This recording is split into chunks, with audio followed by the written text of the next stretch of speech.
Assalamualaikum warahmatullahi wabarakatuh. Alhamdulillahi rabbil alamin. Assalatu wassalamu ala asyrafil anbiya'i wal mursalin sayyidina maulana Muhammadin wa ala alihi wa sahbihi wa barik wa sallam ajma'in. Amma ba'd. Alhamdulillah, Bapak-bapak, tuan-tuan, ibu-ibu yang insyaallah dimuliakan Allah Subhanahu wa taala. Kembali kita bersyukur kepada diri kita yang lemah ini, Allah pilih dimudahkan daripada langkah kaki kita ini untuk menuju daripada masjidnya Allah Subhanahu wa taala. Maka ini suatu nikmat yang luar biasa dari Allah Subhanahu wa taala kepada kita. Maka lagi dan lagi mari kita mensyukuri. Alhamdulillah ya Allah, Engkau telah masih pilih hamba ini yang lemah ini untuk bisa beribadah kepada-Mu ya Allah. Maka lagi dan lagi mari kita ucapkan syukur. Yang pertama kita dalamkan, kita ucapkan lewat lisan kita dan kita tanamkan lewat hati kita dengan ulang-ulang mengucapkan alhamdulillah rabbil alamin, alhamdulillah rabbil alamin, alhamdulillah rabbil alamin. Bapak-bapak, tuan-tuan, ibu-ibu yang dimuliakan Allah Subhanahu wa taala, tidak lupa pula setelah kita bersyukur kepada Allah Subhanahu wa taala, maka yang kedua kita ini penting untuk kita berselawat kepada junjungan kita Nabi Agung, Nabi besar Muhammad sallallahu alaihi wasallam. Karena berkat daripada perjuangan, pengorbanan, jerih payah daripada bagi sampai pada desa-desa, sampai pada pelosok negeri, sampai pada diri kita.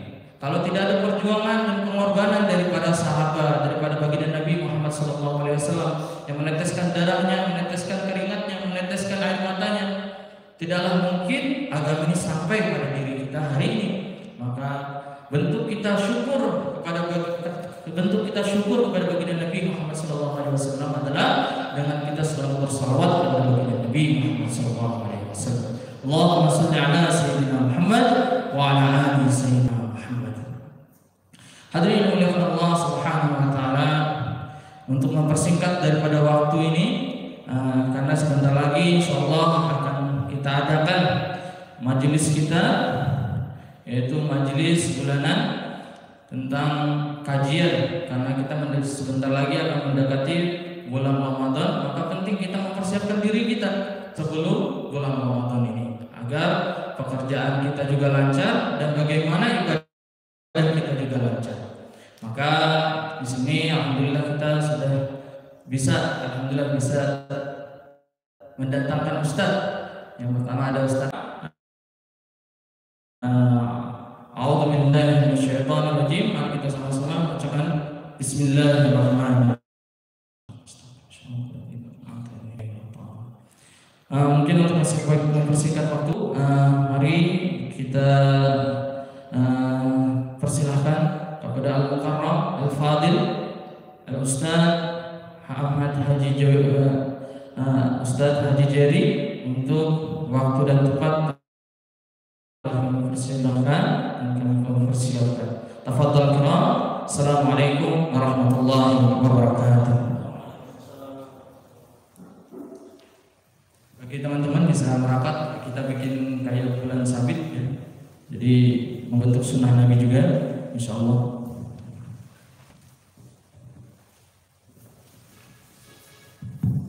Bismillahirrahmanirrahim. Alhamdulillah wa salli ala rasulil karim. Asyhadu an la ilaha illallah wa asyhadu anna Muhammadan abduhu wa rasuluh. Qala ta'ala fil Qur'anil karim wa a'udzu billahi minasyaitonir rajim. Bismillahirrahmanirrahim. Allahu yad'u ila daris salam wa ihdi man yasha'u ala siratal mustaqim. Sadaqallahu alazim. Alhamdulillah, hadirin jamaah yang dimuliakan Allah Subhanahu wa taala. Pertama-tama mungkin kita sempurnakan dulu ada majelis sehingga kita lebih tawajuh kepada Allah Subhanahu wa taala. Puji syukur kehadirat Allah Subhanahu wa taala yang mana Allah Subhanahu wa taala melimpahkan banyak karunia-Nya kepada kita, karunia tertinggi yang memberikan kepada kita manusia. Hadirin yang mulia, sesuatu yang berkaitan dengan agama yang ada hubungan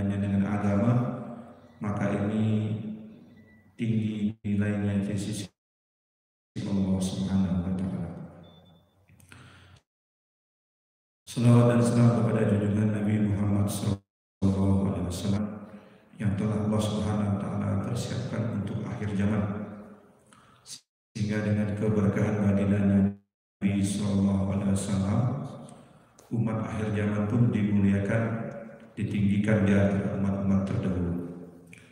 Maka dikatakan orang yang kikir, orang yang bakhil ini apabila disebut nama baginda Nabi SAW dia tidak berselawat, maka dikatakan dia adalah orang yang kikir, orang yang bakhil. Akan di antara beberapa riwayat dan mendapatkan laknat Allah Subhanahu wa Ta'ala. Maka kita sering-sering berselawat kepada baginda Nabi SAW. Ingat bagaimana Nabi SAW, para sahabat memperjuangkan ini. Hadirin yang mulia, pertama-tama kita tawajuhkan diri kita kepada Allah Subhanahu wa Ta'ala, belajar membesarkan Allah Subhanahu wa Ta'ala. Yang hari ini kita telah banyak lalai kepada Allah. Kita telah banyak membicarakan hal-hal yang tampak di mata, hal-hal dunia, makan, minum, kesenangan, hobi, dan pekerjaan. Sedikit sekali kita membicarakan tentang kebesaran dan keagungan Allah Subhanahu wa Ta'ala. Hadirin yang dimuliakan Allah Subhanahu wa Ta'ala, maka maksud Allah Ta'ala hantarkan manusia ke muka bumi ini adalah bukannya manusia menjadi pelayan dunia, tetapi bagaimana seluruh dunia beserta isinya ini menjadi pelayan manusia untuk mendekatkan diri kepada Allah Subhanahu wa Ta'ala. Kita lihat di depan ini ada perkara, ada boksitnya. Alhamdulillah saya berkunjung pertama kali di sini, biarpun telah lama tinggal di Mempawah, belum pernah di kunjungan saya yang pertama dengan niat bersilaturahmi kepada bapak-bapak, ibu-ibu, rekan-rekan yang di sini. Semoga dengan adanya kita bersilaturahmi, Allah berkahkan daripada usia umur kita ini. Amin ya rabbal alamin. Perkara bauksit, hadirin yang mulia, tidak semudah perkara dimudahkannya air. Allah Ta'ala ciptakan sesuatu yang paling penting di kehidupan ini adalah air. Bahkan dikatakan air adalah sumber kehidupan. Rumusnya H2O. Itu kita belajar di SMA dulu ya, jurusan IPA H2O. Maka kalau lihat dari sesuatu benda ini, dia ada sifat airnya. Bahkan apabila kayu kita bakar karbon, tapi begitu kita lihat di dalamnya pasti ada airnya. Dan air diciptakan terlebih dahulu sebelum manusia diciptakan Allah Subhanahu wa Ta'ala.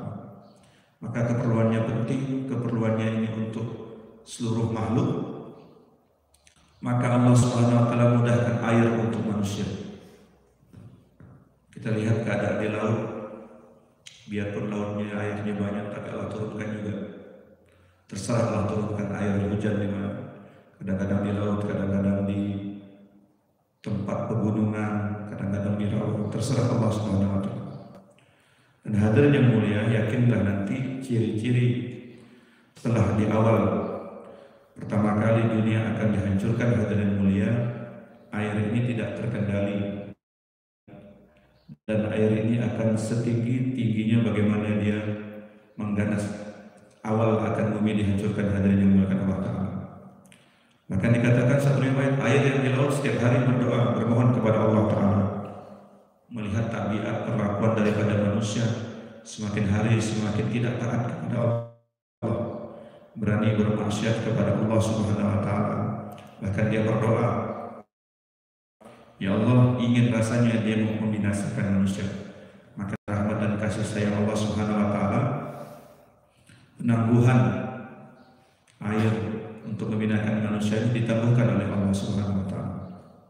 Kita ingat kejadian Desember 2004, kejadian tsunami, kemudian kejadian di Jawa Tengah bulan Agustus 2019, sewaktu saya bertugas di daerah Lombok. Gempa bumi, setelah itu menyusul di daerah Palu.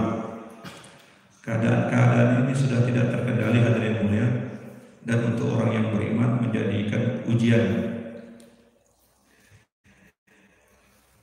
Maka hadirin yang bukan Allah SWT, mesti kita paham daripada sinyal-sinyal, gejala-gejala yang Allah Subhanahu wa Ta'ala berikan kepada manusia. Alhamdulillah hari ini kita dulu bermuzakarah mendengarkan keagungan kebesaran Allah, Allah Khalik, Allah yang menciptakan. Selain Allah adalah makhluk yang diciptakan. Tak sama yang diciptakan dengan yang menciptakan. Bahkan tak boleh mensifati yang mana makhluk, yang mana Khalik di hadirin yang mulia. Kemudian Allah yang memberi rezeki, Allah Razak yang membagi rezeki. Bahkan manusia umur 4 bulan dalam kandungan, Allah telah tetapkan daripada rezekinya di kandung ibu. Kadar rezeki, kadar kemampuan telah ditetapkan oleh Allah Subhanahu wa taala. Kemudian hadirin yang mulia, Allah ini adalah pengatur. Allah ini yang mengatur keadaan dunia ini. Keadaan senang, keadaan susah. Bahkan di hati-hati manusia yang paling paham adalah Allah Subhanahu wa taala. Berapa waktu yang lalu dunia digemparkan dengan satu pandemi COVID-19. Alhamdulillah saya ini basicnya sebenarnya di kesehatan, termasuk Satgas COVID-19 juga. Masuk di ruang perawatan isolasi COVID Rumah Sakit Ubini Mempawah. Diberikan kemudahan untuk bertugas berkhidmat. Kemudian masuk di pemusnahan jenazah, relawan-relawan. Jadi alhamdulillah hadirin yang mulia, ini semuanya menjadi pelajaran bagi kita. Semakin dekat dengan Allah akan semakin tahukah semakin jauh daripada Allah Subhanahu wa taala. Penyakit, sakit, keadaan susahnya dan ujian-ujian hadirin yang mulia. Apabila kita menyandarkan diri kita dengan agama, mengembalikan dengan agama, ini adalah ketentuan dan ketetapan Allah Subhanahu wa taala. Bagaimana cara kita mensikapinya? Insya Allah hadirin mulia, keadaan hati kita tidak goyang hadirin mulia. Keadaan sakit ditentukan oleh Allah Subhanahu wa taala. Untuk sehat pun ditentukan oleh Allah Subhanahu wa taala. Maka penting hadirin yang mulia kita mengembalikan keadaan ini, disadarkan semuanya bahwa segala sesuatu datang daripada Allah Subhanahu wa taala. Alhamdulillah sekarang bulan Sa'ban mendekati bulan Ramadan hadirin yang mulia. Maka Nabi SAW dalam satu riwayat di akhir daripada Sa'ban beliau berkhutbah dengan hadis yang panjang diriwayatkan oleh Sa'ad radhiyallahu anhu. Maka dia katakan fadilah daripada Ramadan telah disebutkan, termasuk pembagian Ramadan, termasuk persiapannya. Kemudian fadilah amal-amal yang hadirin yang mulia. Maka penting hari ini kita ketaatan kepada Allah Ta'ala, membuat satu persiapan. Kalau satu armada tempur atau suatu pasukan, mungkin dia perlu persiapan yang matang, ya, menyiapkan keadaan Ramadan hadirin yang mulia. Dan fadilah utama karangan daripada Maulana Yusuf, ya, kemudian ahli hadis. Ini ada sampai 200 halaman fadilah Ramadan yang tadi sempat saya baca-baca hadirin yang mulia. Maka Masya Allah, di dalam bulan Ramadan Allah telah siapkan banyak sekali ganjaran-ganjaran. Ada disampaikan pembagian Ramadan ini sampai 3. Bagian pertamanya rahmat, bagian ketiga terakhirnya adalah pembebasan dari api nerakanya Allah Subhanahu wa taala. Maka orang beriman, orang Islam paham betul maksudnya hadirin yang mulia, bagaimana menyempurnakan seluruh amal-amal dalam Ramadan. Maka perlu ingin berhajat, ingin lebih taubat, maka disampaikan kepada orang yang suci, kepada rahib atau bahkan kepada nabinya, permohonan ampunnya seperti itu. Tapi umat baginda Nabi SAW, apabila dia membuat kesalahan hadirin yang mulia, maka tidak langsung ditulis oleh malaikat, ditangguhkan sampai 6 jam. Kemungkinan dalam waktu kurang daripada 6 jam ini dia beristighfar, minta ampun kepada Allah Ta'ala, maka tak jadi dicatat, ditangguhkan. Kemudian yang kedua hadirin yang mulia, Apabila umat baginda Nabi SAW ini membuat kesalahan, maka dia perkalian satu sama satu. Beda dengan yang terdahulu. Tapi untuk membuat kebaikan, amal-amal kebaikan hadirin yang mulia, perkaliannya minimal 7, minimal 10, bahkan 70, bahkan sampai ada yang beratus-ratus untuk umat baginda Nabi Sallallahu Alaihi Wasallam.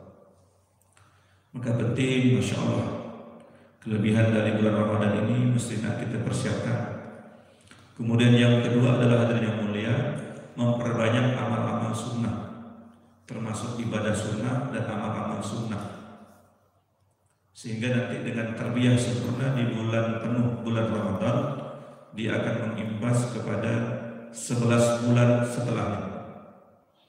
Amal sunnah menyempurnakan sholatnya, puasa sunnahnya, amalan zikir pagi petangnya.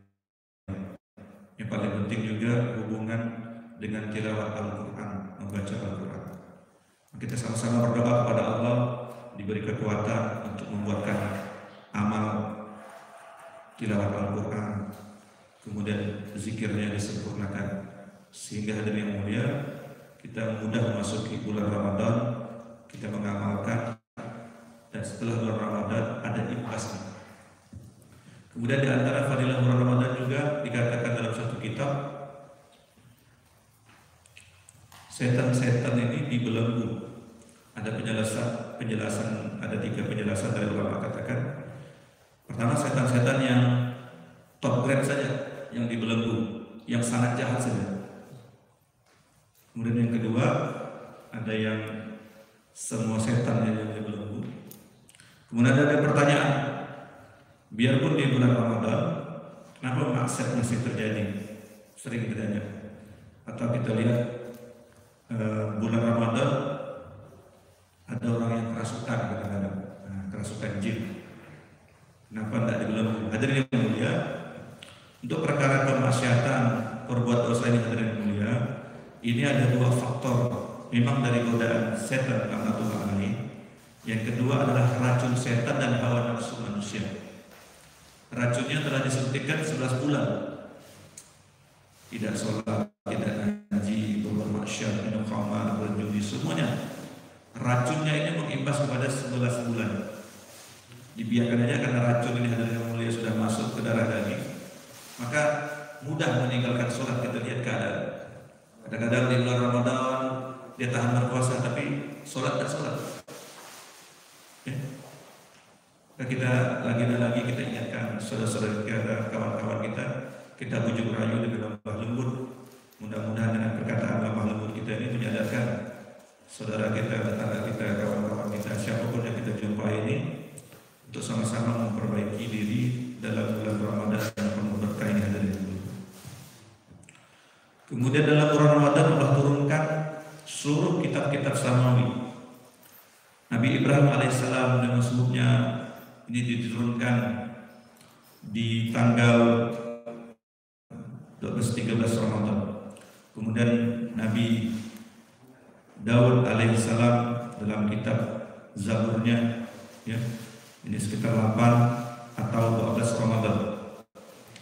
Kemudian Nabi Musa alaihissalam dengan kitab Zaburnya dihantarkan di 6 Ramadan. Kemudian Nabi Isa alaihissalam dengan kitab Injilnya dihantarkan di tanggal 12 dan 13 Ramadan. Dan Al-Quran untuk umat baginda Nabi SAW diturunkan di 17 Ramadan. Maka dikatakan turunnya daripada surah wahyunya Allah Subhanahu wa Ta'ala.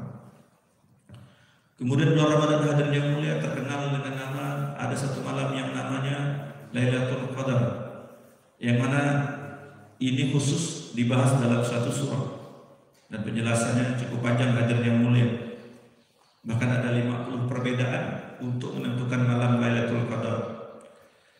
Yang paling umum kita dengar atau yang pernah disampaikan, Lailatul Qadar jatuh 10 hari terakhir di bulan Ramadan. Tapi ada juga hadis yang mengatakan dia jatuhnya di tanggal 5, 9, dan 4 Ramadan, hadis Bukhari. Nah ini jarang juga kita dengar. Kemudian ada juga kalau dia 30 Ramadan full, maka dia tidak jatuhnya di 21, tetapi mulainya tanggal 20. Kalau di 29 Ramadan, maka startnya dari tanggal 21.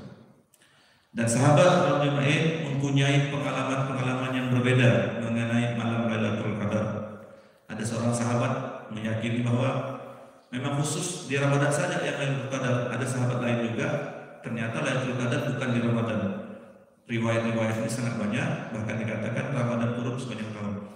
Tapi yang paling umum, yang paling kita pahami bahwa Lailatul Qadar ini hadiah untuk umat baginda Nabi Sallallahu Alaihi Wasallam dengan 3 model asbab diturunkannya Lailatul Qadar. Pertama, hadirin yang mulia, baginda Nabi SAW merisaukan keadaan umatnya. Umatnya ini umurnya pendek-pendek, ya, berbeda dengan umat-umat terdahulu. Umat-umat terdahulu bahkan ada yang umurnya ratusan, bahkan ada umurnya 950 tahun dengan keadaan ibadah yang kuat tanpa bermaksiat kepada Allah Ta'ala. Dan Nabi Muhammad SAW merisaukan keadaan umur umatnya yang pendek-pendek 60-70 tahun. Bagaimana mencapai target. Dan Allah hadiahkan malam Lailatul Qadar ini 1000 bulan atau 83 tahun 4 bulan atau lebih. Jadi bonusnya. Yang kedua, ulama katakan kerisauan daripada Nabi SAW diceritakan bahwa ada satu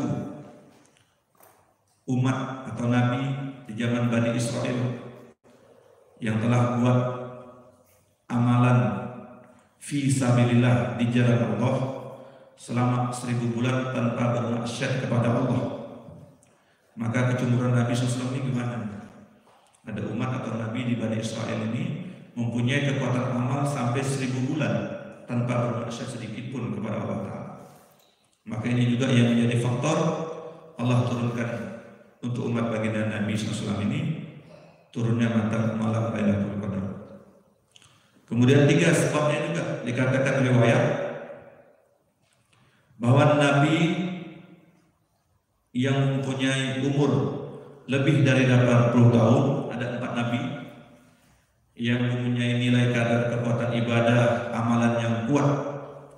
4 Nabi ini yang pertama adalah Nabi Ayub alaihissalam, kemudian Nabi Hizkil, kemudian Nabi Yusuf alaihissalam, yang keempat adalah Nabi Ayub, Hizkil, Yusuf, yang keempat adalah Nabi Yakub alaihissalam. Jadi 83 lebih tahunnya beribadah kepada Allah Ta'ala. 4 Nabi ini terkenal dengan amalan yang kuat beribadah kepada Allah. Maka dengan asbab ini malam Lailatul Qadar pun diberikan kepada umat baginda Nabi Sallallahu Alaihi Wasallam. Kemudian Ramadan hadirin yang mulia, persiapan diantaranya juga adalah persiapan pengaturan istirahat, pengaturan makan. Karena sayang, kadang-kadang kita terlajak kepada dosa mengkawal keterusan.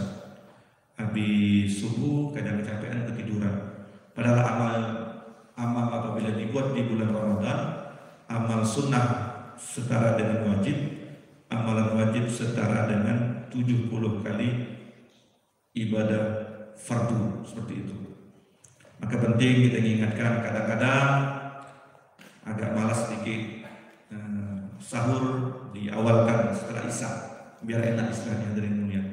Orang seperti ini tidak mendapatkan pahala sahur karena umat kita ini berbeda untuk puasanya di sahurnya. Karena umat-umat sebelumnya ini tidak ada sahurnya, full dia. Tapi umat baginda Nabi SAW diberikan waktu untuk membuat amalan sahur. Maka pertama, sahur adalah sunnah baginda Nabi SAW. Dua adalah membedakan umat kita dengan umat terdahulu. Di lain kesempatan juga, di lain kepentingan juga, sahur ini mempunyai fadilah dalam bidang kesehatan yang luar biasa. Kemudian yang mulia, kadang-kadang kelebihan makan misalnya waktu berbuka membuat masalah nanti untuk di tarawihnya atau di ibadah lainnya. Maka pengaturan istirahat dengan makan diatur sebelum memasuki Ramadan. Kita maksimalkan pengaturan istirahat, pengaturan kerja. Dan khusus untuk bab pekerjaan hadirin yang mulia, Allah Ta'ala berikan kabar gembira kepada majikan atau kepada bos atau kepada perusahaan, meringankan pekerjaan dari hamba atau daripada pekerjanya. Dan ini adalah balasan surga daripada Allah Subhanahu wa Ta'ala khusus di bulan Ramadan. Kalau di rumah sakit tidak bisa dikurang, Pak, karena kita basicnya di rumah sakit, shiftnya ada tetap. Nah, pagi jam 7:30 sampai jam 2, jam 2 sampai jam 8 malam, jam 8 malam sampai jam 8 pagi, pekerjaannya pun tidak berkurang tetap. Tapi apabila ada pengaturan beban ini bisa dikurangi. Mudah-mudahan dengan kemanfaatan pekerjaan ini Allah Subhanahu wa Ta'ala memberikan janjinya, itu surganya Allah Subhanahu wa Ta'ala. Kemudian fadilah Ramadan hari yang mulia, Allah Subhanahu wa Ta'ala telah mempersiapkan, telah mempercantik, telah memperindah surganya Allah Subhanahu wa Ta'ala. Dan hadis dikatakan apabila memasuki Ramadan ini hadirin yang mulia, Allah Subhanahu wa Ta'ala menghiasi daripada surganya dan telah diiklankan pada penduduk langit kepada para malaikatnya tentang bab Ramadan. Sehingga sebagaimana kalau kita membuat tasyakuran, membuat walimah, maka kita siapkan bahkan beberapa bulan sebelumnya telah ada persiapan matang untuk membuat acara. Demikian juga Allah Subhanahu wa Ta'ala kepada tamu-tamunya, penghuni surganya. Dan kita pahami bahwa kita ini sebenarnya adalah penduduk surga. Bapak moyang datuk kita Nabi Adam alaihissalam adalah penduduk surga asli. Nah, kemudian ditransitkan ke bumi ini, maksudnya nanti kembali ke sana semuanya, mau dikembalikan lagi ke surganya Allah Subhanahu wa Ta'ala. Tapi untuk mencapai surganya Allah Subhanahu wa Ta'ala memang banyak rintangan, banyak ujian-ujian, masya Allah. Kadang-kadang kita melihat saudara kita ya, ada kekurangannya. Kadang-kadang kita tanpa sengaja memberikan kata-kata yang mungkin kasar atau kurang pantas. Maka nanti kita kontrol bagaimana kita dimudahkan Allah Ta'ala cara lemah lembut menegur keadaan kawan-kawan kita atau tetangga kita yang ada di sini. Hadirin yang mulia, bab ibadah juga ini penting dengan keikhlasan, dengan niatnya. Sebagaimana amalan sholat hadirin yang mulia, orang melaksanakan sholat, taharahnya diterima sempurna. Kemudian bab-bab rukunnya sempurna hadirin yang mulia, tetapi karena ada rusak hadirin yang mulia, bab yang lain sholatnya, maka sholat ini seperti disia-siakan, kemudian naik ke langitnya Allah Ta'ala. Kemudian itu seperti awan yang hitam. Kita sholat tetapi mendatangkan murkanya Allah Ta'ala. Maka kita sempurnakan niat betul ikhlas kepada Allah Subhanahu wa Ta'ala. Demikian juga berpuasa. Beberapa riwayat dikatakan banyak orang yang berpuasa tapi cuma mendapatkan lapar dahaga saja hadirin yang mulia, karena sering membicarakan aib saudaranya. Masya Allah, membicarakan aib saudaranya, merumpi, tidak jelas, membuat perkara yang sia-sia, sehingga amalan-amalan ini merusak daripada puasanya. Puasanya sah, tapi tidak diterima oleh Allah Subhanahu wa Ta'ala. Maka banyak-banyak kita beristighfar kepada Allah Ta'ala. Anjuran di bulan puasa ini adalah 4. Pertama, sering-sering mengucapkan kalimat thayyibah la ilaha illallah. Kedua, banyak beristighfar kepada Allah Subhanahu wa Ta'ala. Yang ketiga, minta kepada Allah surga. Ya. Yang keempat, minta dijauhkan daripada azab neraka. Maka kita sering ulang-ulang, ulama-ulama kita sebelum buka berpuasa sering diulang la ilaha illallah wa la syarika lah. Kemudian astagfirullah. Kemudian meminta daripada surga dan menjauhkan daripada azab neraka. Maka 4 amalan ini hadirin yang mulia kita buat, kita trainingkan dari sekarang, kita patah hati kita sehingga dengan memasuki bulan Ramadan daging sapi yang biasanya ke dalam muncul di luar, yang ayamnya biasanya satu tempat tapi banyak tempat. Mempersiapkan hadirin yang mulia, tidak salah, cuman jangan berlebih-lebihan saja. Nah, kalau yang paling penting, amalan Ramadan ini dikatakan bulan penuh kasih sayang, artinya bulan saling bagi makanan. Siapa yang memberikan buka untuk orang yang berbuka puasa, maka dia mendapatkan pahala seperti orang yang berpuasa tanpa pahala orang itu dikurangi, dan menjadi asbab keridhaan Allah Subhanahu wa Ta'ala kepada kita.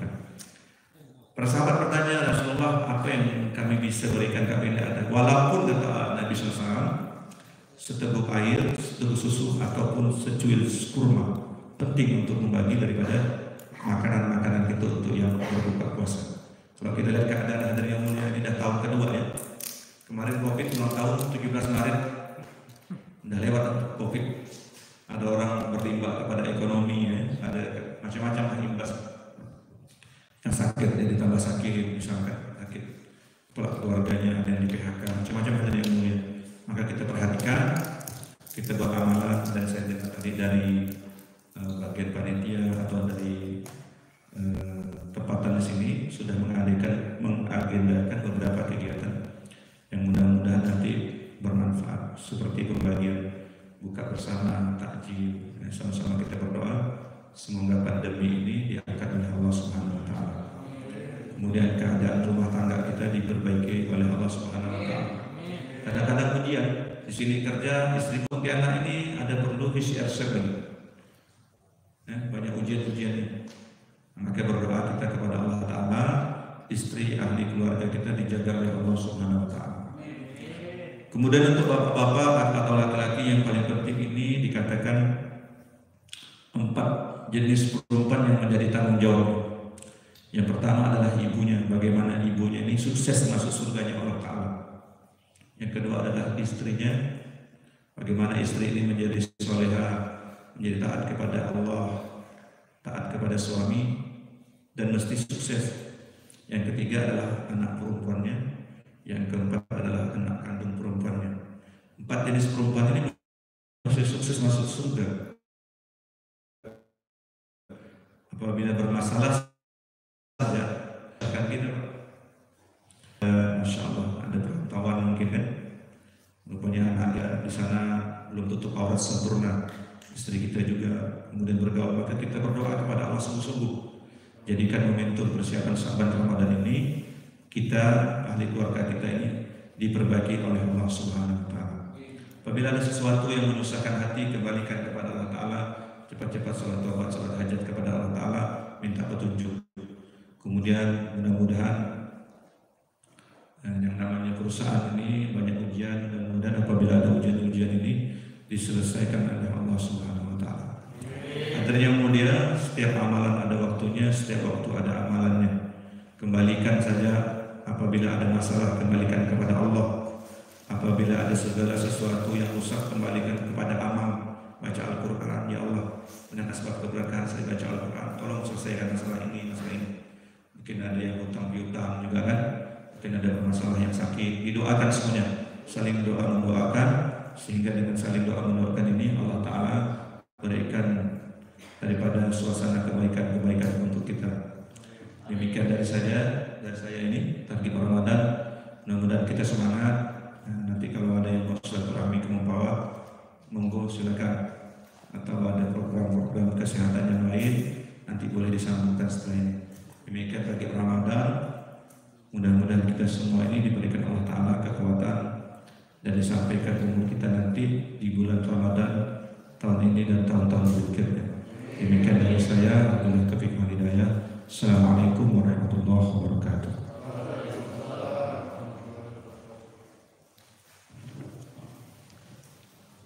Alhamdulillah, teman-teman dan bapak-bapak, tuan-tuan, ibu-ibu yang dimuliakan Allah Subhanahu wa taala. Bersyukur kita tadi telah mendengarkan beberapa nasihat-nasihat dari Ustadz Haji Jerry. Beliau telah memberi kita semangat. Semoga dengan beliau memberikan pencerahan-pencerahan, kita bisa sama-sama semoga diperbaiki Allah di bulan puasa ini, bahkan bulan puasa yang akan datang. Amin. Untuk selanjutnya, tadi adalah bab pertama untuk menyemangati kita, bagaimana kita ini tetap semangat walaupun dalam keadaan bekerja. Tadi sudah dipaparkan oleh beliau. Nah, sekarang bab hukum, dalam bahasa agamanya itu masail. Masail itu artinya bab tentang bagaimana kita di sini saling diskusi tentang bagaimana sih ketika bulan puasa itu hukum-hukumnya apa aja. Boleh nggak misalnya kita sikat gigi waktu sudah lewat zuhur, nanti bisa dipertanyakan 20 menit terakhir sebelum maghrib ya. Nah, mungkin tafadhol kirim kepada Al-Ustaz Ahmad Jawhari waktu dan tempat kami persilakan untuk memberikan ilmu masail atau masalah hukum-hukum di bulan puasa. Tafadhol Bang, pada beliau kami persilakan. Bab kesehatan juga boleh, misalnya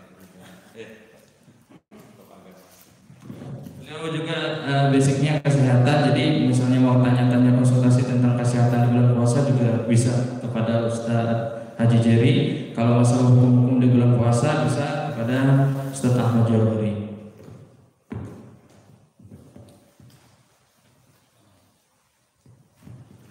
Assalamualaikum warahmatullahi wabarakatuh. Bismillahirrahmanirrahim. Alhamdulillahil wahidul qahhar, al-azizul ghaffar, muqawwilul laila bin nahar, tazkiratan li ulil abkar. Asyhadu an la ilaha illallah wahdahu la syarika lah, wa asyhadu anna Muhammadan abduhu wa rasuluh. Rabbi israh li sadri wa yassir li amri wahlul 'uqdatam min lisani yafqahu qawli, amma ba'd. Alhamdulillah, bapak-bapak, ibu-ibu yang dirahmati oleh Allah Subhanahu wa taala. Bersyukur kita kepada Allah Subhanahu wa taala. Allah Subhanahu wa taala telah menjadikan kita orang-orang yang beriman kepada Allah Subhanahu wa taala. Pada hakikatnya, Bapak hadirin, orang yang beriman itu akan diberikan kebahagiaan oleh Allah di dunia yang sementara, bahkan di akhirat yang selama-lamanya. Pada saat ini semua makhluk hidup ingin bahagia, tetapi hadirin sementara mereka banyak mencari kebahagiaan ini dengan persepsi mereka, dengan akal pikiran mereka.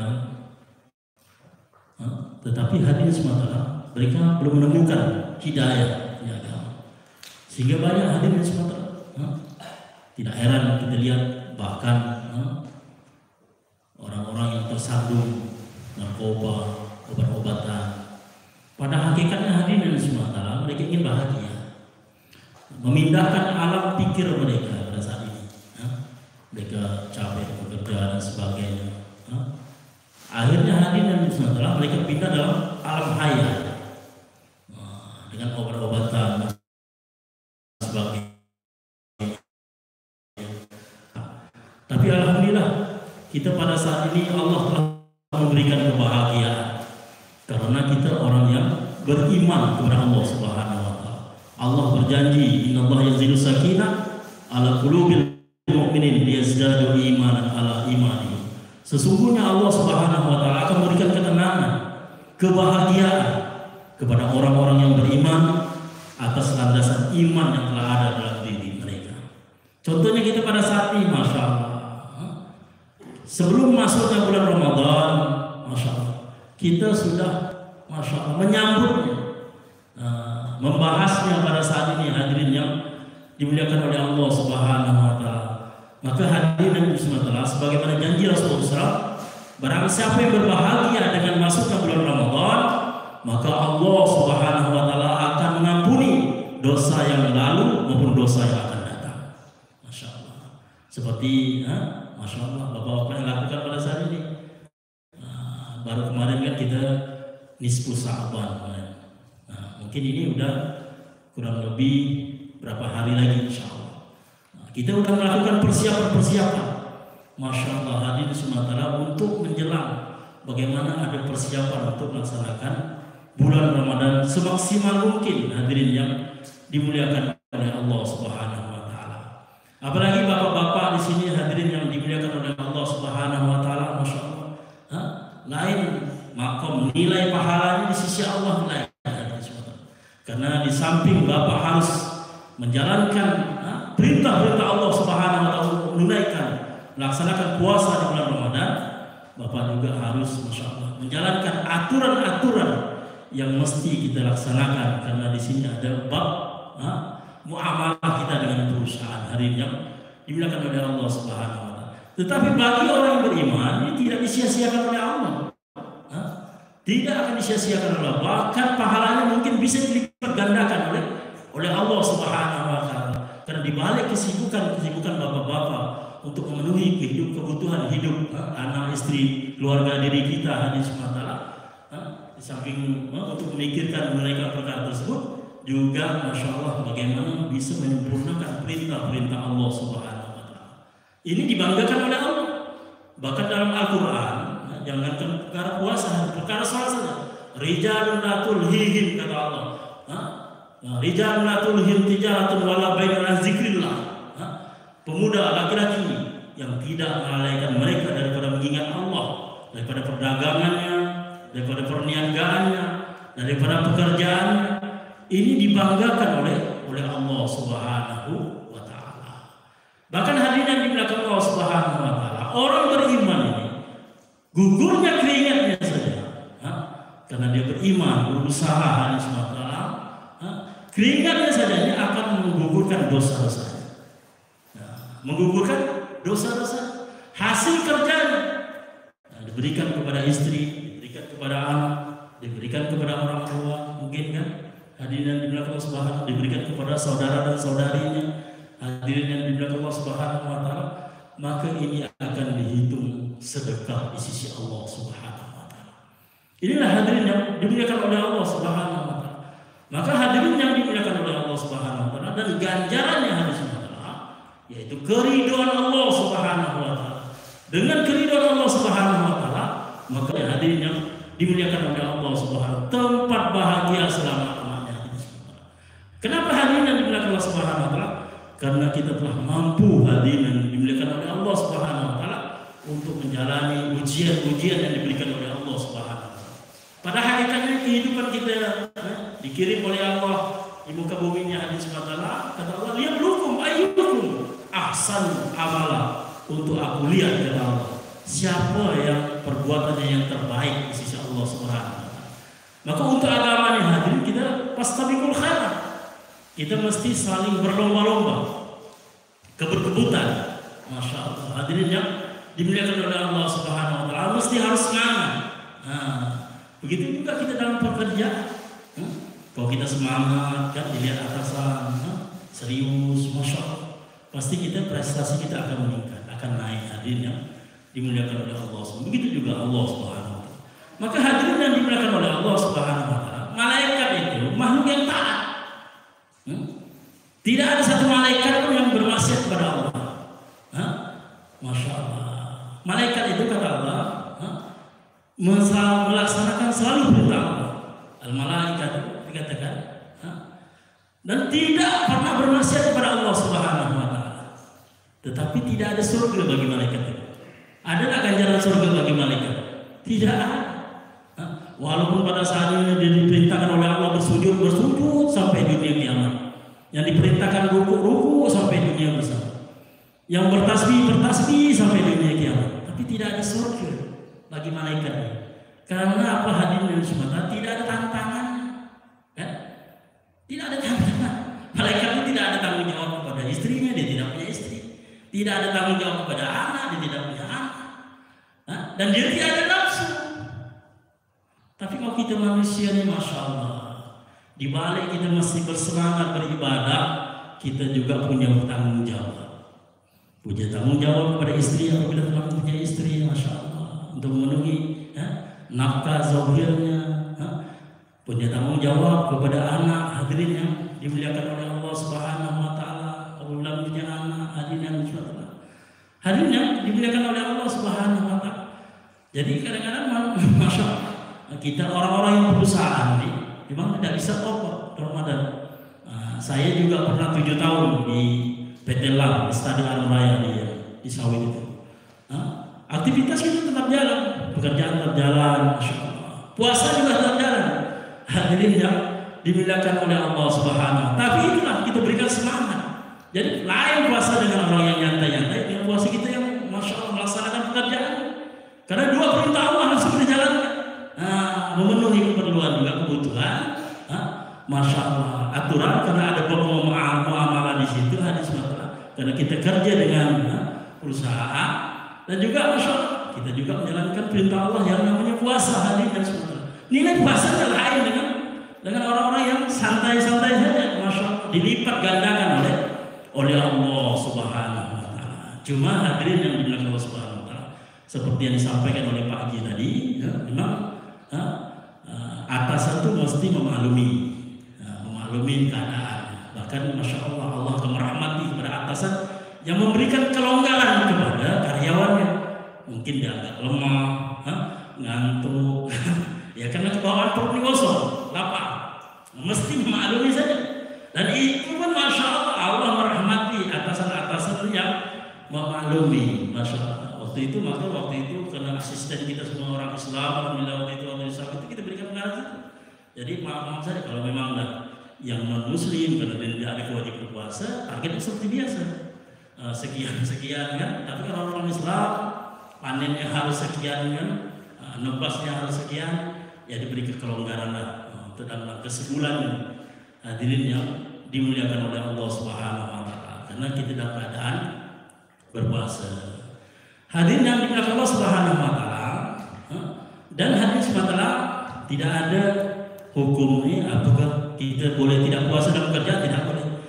Boleh kita tidak berpuasa dalam Al-Qur'an dikatakan ada dua saja, apabila kuntum maridan aw ala safarin, kalau kita dalam keadaan sakit boleh, atau kita dalam keadaan bepergian, mungkin nak jemput istri di Jawa kan, dalam perjalanan boleh.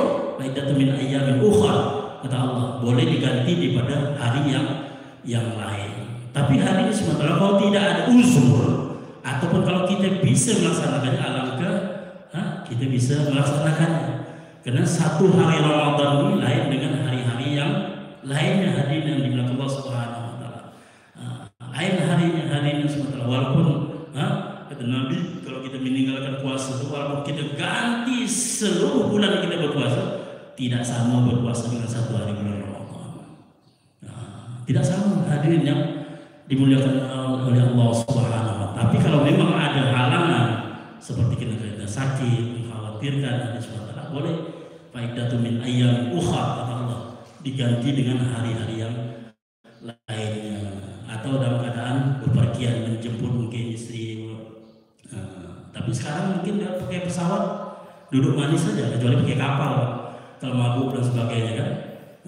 Karena memang kalau mabuk ini membatalkan puasa. Takayau amdan, muntah dengan sengaja. Kalau tidak sengaja mungkin tidak batal. Tapi kalau muntah dan pikiran sengaja itu batal. Takayau amdan artinya muntah dengan sengaja. Tapi kalau tidak sengaja berarti boleh insya Allah. Kalau mungkin kan kita niat perjalanan sedang puasa kan. Tapi memang dibolehkan dalam syariat kalau kita membatalkan tidak berpuasa pada bulan itu. Inilah hadirin yang dimuliakan oleh Allah Subhanahu wa taala, sebagaimana tema ini supaya kita ini bagaimana memang semangat bulan Ramadan ini, hadirin yang dimuliakan oleh Allah Subhanahu wa taala. Karena kata Rasulullah SAW, orang yang berpuasa akan diberi dua kebahagiaan. Akan diberi dua kebahagiaan. Pertama, masya Allah, bahagia ketika berbuka. Senang rasa hati. Ada dapat orang yang berbuka itu dia dalam keadaan sumpah, dalam keadaan risau, ada bidang.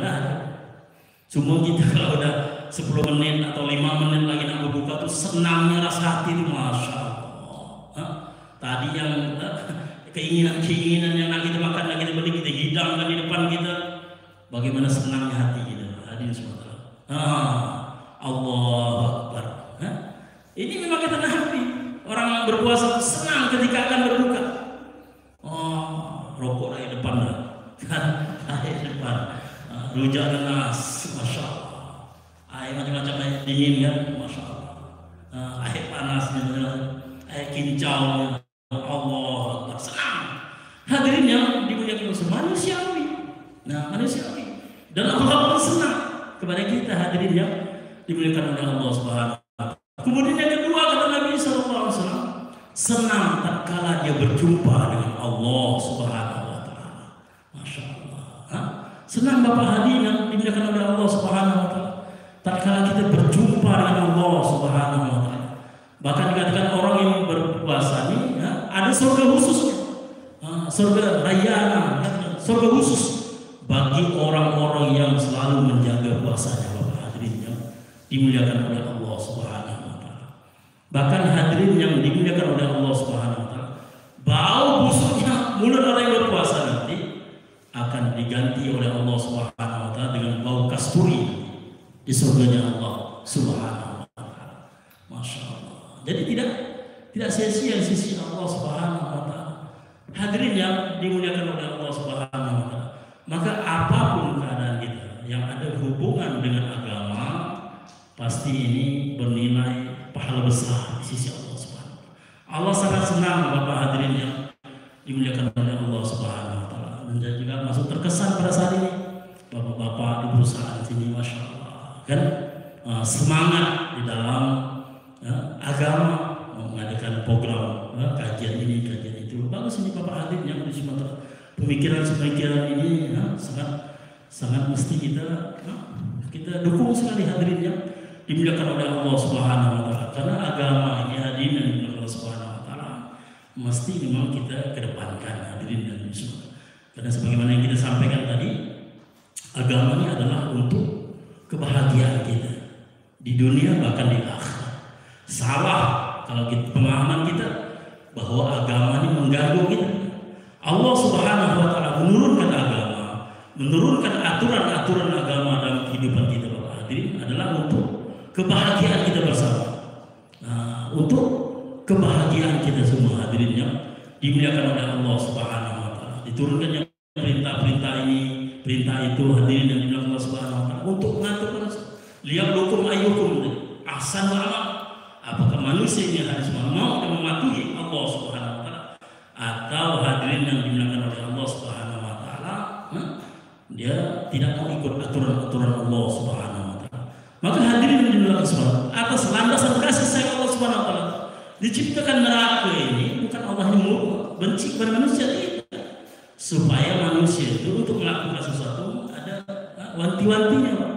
Seperti pemerintah kita ini menciptakan penjara kan, lapasan. Bukan maunya pemerintah ini bagaimana seluruh masyarakat rakyat ini masuk ke sana, tidak.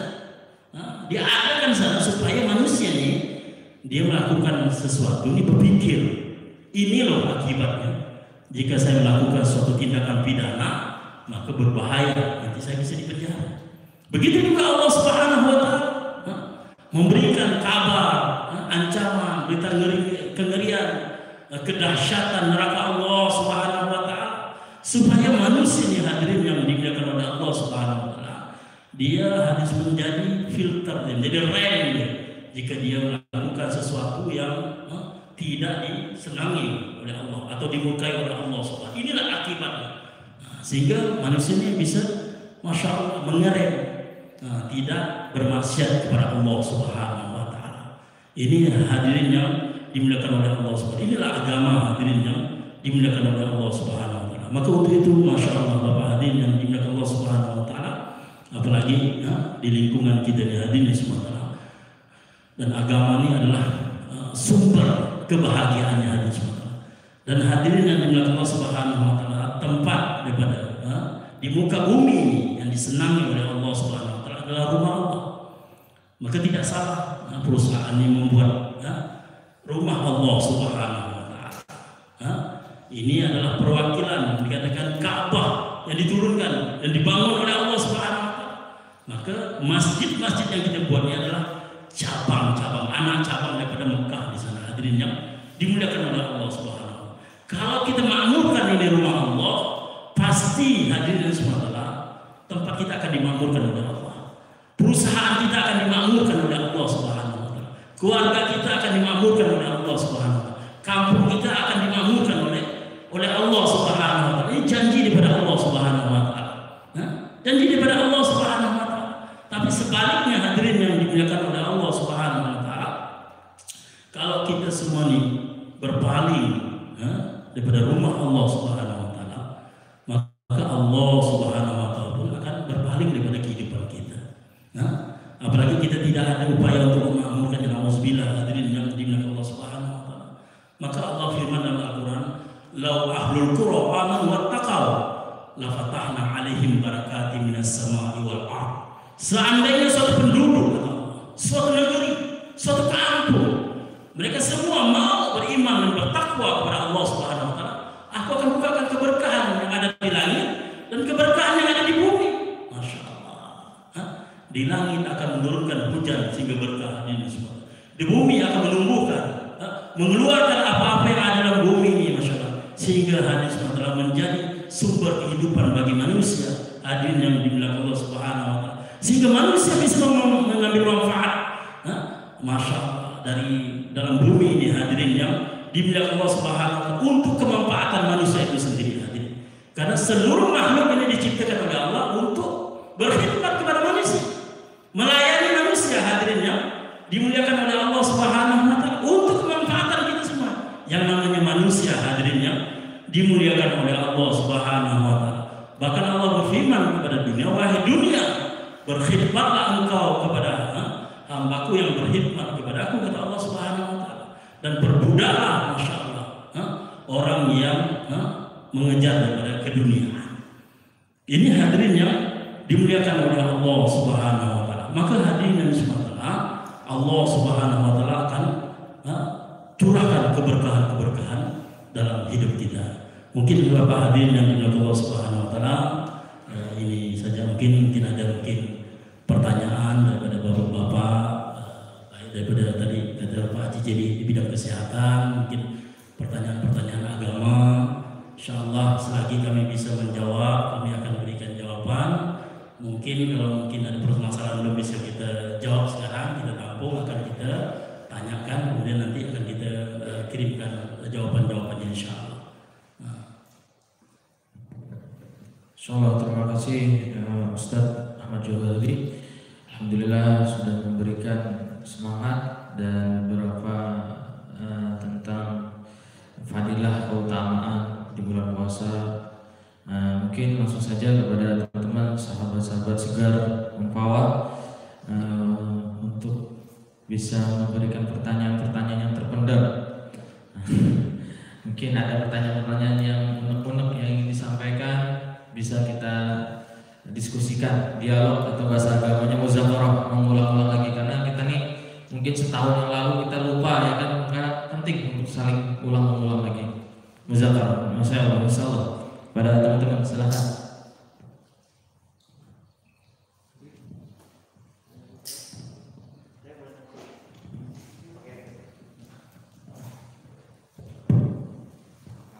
Oke, baik. Assalamualaikum warahmatullahi wabarakatuh. Perkenalkan Pak, saya Satrio Pak. Di sini saya ingin bertanya, mungkin seperti kita ketahui Pak ya, sekarang di era pandemi saat ini COVID pada khususnya sudah sangat merebak ke berbagai masyarakat Indonesia Pak. Nah, dengan COVID ini mungkin tidak seperti tahun lalu ya Pak ya, jumlahnya masih sangat tidak terlalu fantastis. Cuma sekarang perkembangan penyebaran COVID ini kita rasakan sangat besar sekali Pak. Nah, di sini apabila kita lihat ya Pak ya, untuk salah satu individu yang terkena COVID itu kan pasti akan diisolasi Pak. Dengan apabila dia di state bahwasanya dia telah positif COVID, maka dia harus diisolasi selama 14 hari. Nah, dengan isolasi tersebut kan pada intinya mereka akan diberikan semacam penanganan medis, baik itu oleh dokter dan juga mungkin dengan obat-obatan ataupun segala macamnya. Nah, berarti kan dengan catatan tersebut bisa kita simpulkan bahwasanya separuh dari bulan Ramadan apabila worst case-nya dia terkena COVID, berarti akan hilang ya Pak ya, maksudnya kesempatan dia untuk berpuasa di bulan Ramadan. Nah, mungkin yang ingin saya tanyakan, apakah dengan 14 hari tersebut itu masih bisa dimaklumi sebagai penyakit yang menjadi sesuatu yang bisa ditawarkan untuk tidak berpuasa Pak? Atau mungkin yang kedua, atau mungkin dari kita mungkin apakah apabila dirasa dia sudah tidak gejala mungkin bisa diusahakan untuk berpuasa ataupun seperti apa. Mungkin Bapak kebetulan juga dari medis Pak, mungkin apakah punya pengalaman mungkin bisa di-sharing ke kami Pak apabila ya seperti itu. Intinya hukumnya orang yang kena COVID puasanya seperti apa? Ya mungkin dan bagaimana kedepannya gitu ya, dan mengganti puasanya mengkodanya seperti apa, karena kayak ya. Baik Ustaz, ini beliau menyampaikan kurang lebihnya bagaimana ketika dalam keadaan sedang COVID, apakah perlu batal atau bagaimana ke depannya? Baik, terima kasih. Pertanyaan sesuai daripada keadaan sekarang ya. Mungkin saya bisa langsung tanggapi. Jadi saya di sini menyampaikan bagaimana keadaan COVID-19. Jadi sudah 5 kali revisi di Kementerian Kesehatan penanganan COVID. Kita biar bisa buka sebentar, karena ini udah cerita sebenarnya 1 tahun, tapi kadang-kadang lupa kalau ada disampaikan. Dulu ada istilahnya OTG, ada istilahnya macam-macam.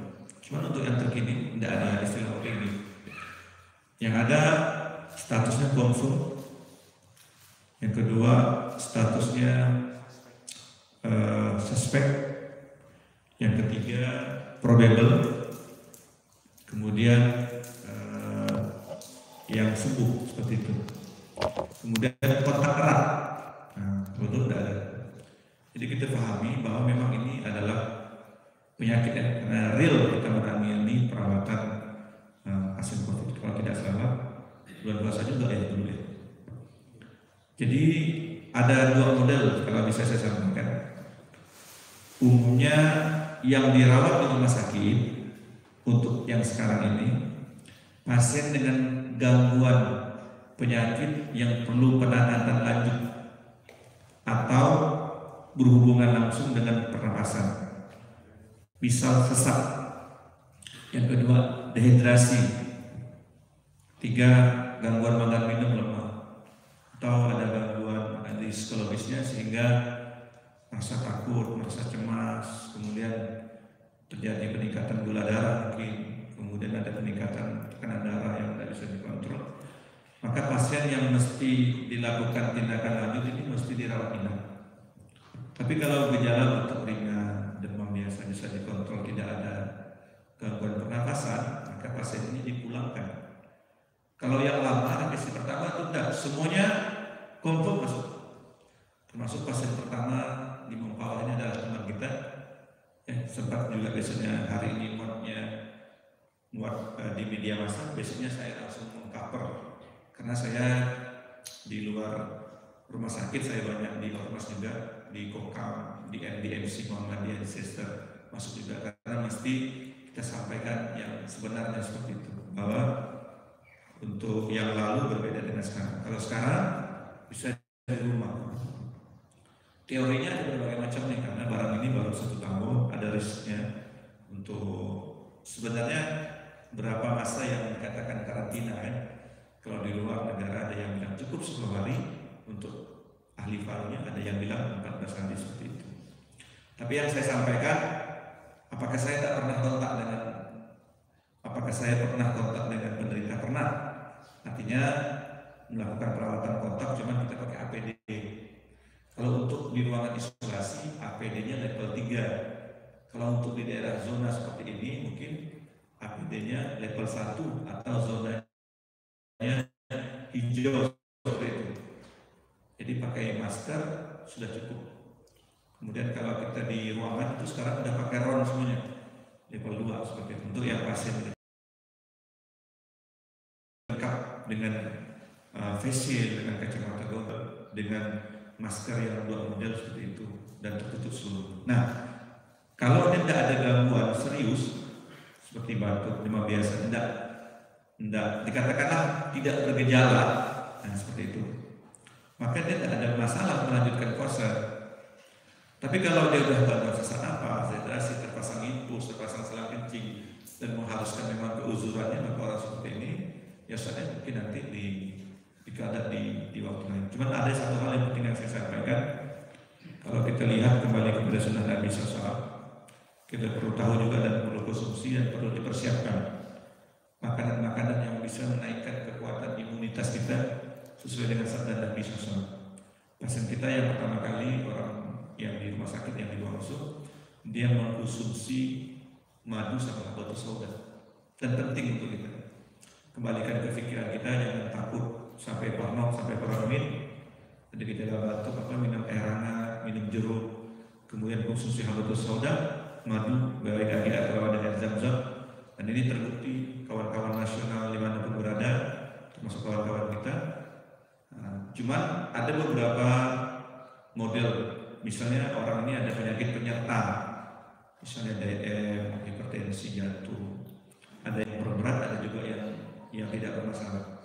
Dan barang ini kalau kita lihat ini cepat sekali untuk yang punya jantung, yang ada diabetes. Maksud saya orang-orang seperti ini mesti ekstra, mesti menerapkan betul-betul. Yang paling penting adalah masalah masker. Dan pernah kita membawa pasien waktu itu dan kita tidak paham bahwa di samping saya ini dia konfirmasi. Nah kita sampai ambulan waktu itu dan kita tidak tahu. Tapi minggu kedua, minggu ketiga ternyata beliau ini tetap. Untuk perusahaan nanti dipikirkan kalau misalnya satu shift terpanjang berarti perlu 2 masker. Cara megang, cara buka, cara lipatnya ya. Nah, kalau yang seperti ini sekarang sudah mudah yang model N95. Itu saja penyampaian dari saya. Kalau ada permasalahan dengan keuzurannya silakan lanjut. Kalau saya pernah juga sampai di swab kawan-kawan, hampir 100% kawan-kawan yang kerja pernah di swab kan, kena kontak alhamdulillah. Kemudian pernah juga yang paling penting itu tidak ada penciuman kan. Pernah juga kita semingguan berubah penciumannya, rasanya berubah. Garam itu jadi manis. Begitu rasa garam itu jadi manis. Kemudian cium itu sama sekali tidak ada penciuman. Mungkin saya ada gangguan sinusitis, jadi saya itu aja. Mungkin nanti bisa lanjutkan dengan Ustaz. Jadi keuzurannya dilihat dengan tingkatnya. Kalau dia terkonfirm daripada COVID-19, tapi masih normal, masih jalan, masih bisa berpuasa, itu menyempurnakan daripada puasa Ramadannya. Tapi kalau kita lihat agak batuk, memang dehidrasi, lebih baiknya jangan diteruskan puasanya ya. Dan kalau misalnya ini kan di sini ada staf ya, ada staf Satgas Kecamatan itu ada di Puskesmas. Kebetulan kepala Puskesmas ini kakak kandung beliau ini, kepala Puskesmas Sungai Kunyit, kakak kandung dari Ustaz Zulhabi. Satgas juga kawan-kawannya, kita ada linknya. Apabila ada gejala, ada ini demam, cepat-cepat mengamankan diri sendiri, minum air hangat atau soda, madu. Itu disiapkan ya, insyaallah ya. Demikian dari saya. Assalamualaikum warahmatullahi wabarakatuh. Ada satu pertanyaan lagi Pak, ini dari teman-teman, ada satu pertanyaan lagi terakhir, masih ada beberapa menit sebelum sholat maghrib.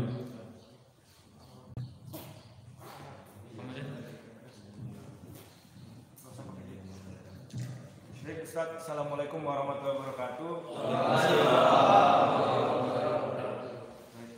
Saya Angga Ustaz ya, jadi yang tadi kita sudah kenalan.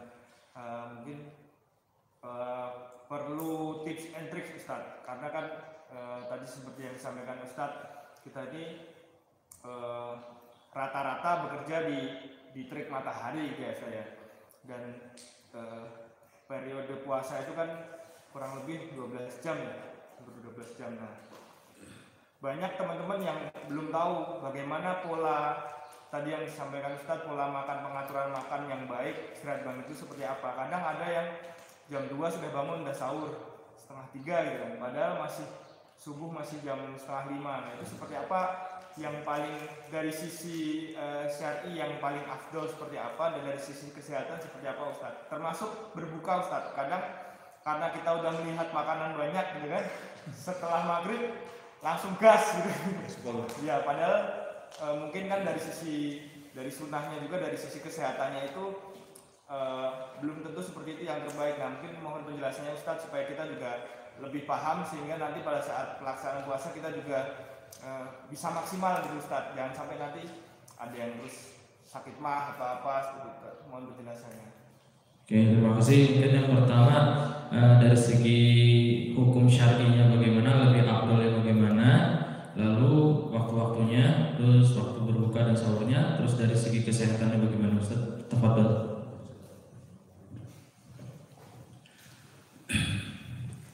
Pertama, kata Rasulullah SAW, sumu tasihu, berpuasalah kamu, niscaya kamu akan dianugerahi kesehatan. Itu mesti kita yakini. Nah, apalagi kita memang ada penyakit mah. Nah, maka insya Allah kita yakini dengan berpuasa ini kita akan diberikan kesehatan oleh Allah Subhanahu Wa Taala. Maka tadi seperti yang sampaikan Pak Haji, perbedaan kita umat Rasulullah SAW, kita diadakan sahur. Maka dalam sahur inilah ada keberkahan. Nah, walaupun kata Rasulullah SAW dengan seteguk air putih. Nah, maaf mungkin kadang-kadang kita malas bangun, jadi sebelum kita tidur malam itu kita udah niat. Nah, ini tidak akan mendapatkan keberkahan dalam sahur. Bahkan kita disunahkan itu untuk mengakhirkan sahur. Nah, disunahkan untuk mengakhirkan sahur. Kalau dapat itu, kalau puasa mesti berbuka mesti dipercepat, diakhirkan. Nah, itu supaya kondisi kita segar. Kalau dapat kita disunahkan pertama makan jangan barang yang tersentuh api dulu. Maka sunnah kalau dapat itu buah-buahan. Kalau ada kurma yang mungkin di bulan Ramadan ini udah marak lah kurma, kita sunahkan makan kurma. Nah, itu manfaatnya sangat besar sekali. Atau buah semangka, buah yang disenangi Nabi, buah semangka. Bahkan kata Rasulullah SAW. Nah, berarti semangka ini dia akan membersihkan tenggorokan, kata Rasulullah. Dia akan menambah air pinggang kita. Jadi kita makannya itu dengan keyakinan kita bahwa ini adalah sunnah Nabi SAW. Allahumma barik lana fi samarina. Ya Allah, berikan keberkahan dalam buah kami. Nah, kita memang di bulan Ramadan ini mesti memperbanyak mengkonsumsi buah-buahan, air dan sebagainya. Apalagi ketika tadi kalau ada air Zam-Zam, lebih bagus lagi air Zam-Zam sambil berdiri. Sayyidina Umar minum air Zam-Zam itu berdiri menghadap kiblat. Ya Allah, hilangkanlah kehausan aku di padang mahsyar. Kalau kita niat apa? Ya Allah, berikan kekuatan di saat berpuasa nanti. Masya Allah, kan? Nah, disunahkan berniat tatkala minum air Zam-Zam. Begitu juga di saat kita berbuka, berbuka juga begitu. Maka disunahkan terdapat barang-barang yang tidak terkena api dulu, seperti minimal air putih, kan? Atau kurma, buah-buahan yang lainnya dan sebagainya, baru menyusul yang lainnya. Nah, mungkin itu saja kalau daripada daripada agama. Mungkin kalau daripada segi kesehatannya mungkin Pak Haji bisa menambahkan, insyaallah bisa. Jadi saya lanjutkan. Sebenarnya apa yang ada di sunnah Nabi SAW terbukti pun atau tidak dengan sains keyakini bahwa ini ada kelebihan fadilah. Sedangkan sainnya ada yang menjangkau, ada yang tidak menjangkau. Cuman di akhir zaman ini semuanya sudah riset, hampir selesai. Jadi semuanya ada fadilah. Kalau kita tadi berbicara masalah istirahat dan makan, orang dewasa ini bukan sama seperti dengan anak yang pertumbuhan. Kalau anak pertumbuhan mungkin dia 8 jam, tapi orang dewasa 4 jam. Tapi berbahaya juga banyak tidur, kurang tidur berbahaya juga. Jadi standarnya adalah 4 jam pengaturan. Nah, nanti dibiasakan untuk pengaturan. Kalau misalnya masih kerja ya sempurnakan. Tapi kalau ada namanya masuk ya. Lanjutkan sebentar lagi ya. Jadi kalau yang bisa saya sarankan, kita tahu untuk istirahatnya seperti itu. Kemudian untuk makanannya seperti itu. Tapi orang yang ada gangguan lambung jangan sering dibicarakan. Jangan makan yang merangsang, yang cabai, yang gas, ya semisi biji nangka, yang aneh-aneh tidak sadar. Kemudian amannya itu karena usus sudah lama off hampir 14 jam, maka enaknya sebenarnya dengan air yang normal atau air hangat, bukan air es. Air esnya ada kram di lambung sampai di pencernaan seperti itu. Dan minum yang manis sama sahur, yang panjang manisnya itu kurma atau buah. yang berbuka sama juga didahulukan yang manis-manis sehingga mempercepat metabolisme pemulihan daripada tenaga. Yang aneh-aneh jangan dulu. Nah, yang aneh-aneh pizza itu segala macam yang aneh-aneh itu jangan dimasukkan. Ya, buah, air putih penting. Dan untuk air putih itu berbeda dari setiap orang. Kalau saya kebutuhan saya sekitar 4.000 cc ya, 4 liter. Kalau orang yang normal mungkin ada yang 3 liter, yang agak kecil sedikit badannya mungkin cukup 2 liter setengah. Jadi nanti dimaksimalkan makannya setelah isya atau tarawih, minumnya diperbanyak, kemudian di sahurnya nanti minimal dikuatkan 2 sampai 3 gelas. Demikian dari saya. Assalamualaikum warahmatullahi wabarakatuh. Mungkin akhirnya kalau habis sahur itu biasa saya berdiri malam itu membaca surah Li'ila fi Quraisyin itu 3 kali. Nah, habis kita sahur baca Li'ila fi Quraisyin sampai habis 3 kali. Insyaallah Allah akan berikan kekuatan untuk kita berpuasa. Pak, alhamdulillah sudah di ujung acara. Mudah-mudahan majelis perjumpaan kita, pertemuan kita ini diberkahi oleh Allah Subhanahu wa taala. Dan mudah-mudahan bulan depan lagi kita bisa mengadakan program-program kebaikan-kebaikan lagi, dan mudah-mudahan Allah turunkan keberkahan juga. Amin ya rabbal alamin. Maka di ujung ini mari kita tutup dengan sama-sama mengucapkan alhamdulillah, lalu kita lanjutkan dengan sholat maghrib secara berjamaah. Alhamdulillah rabbil alamin.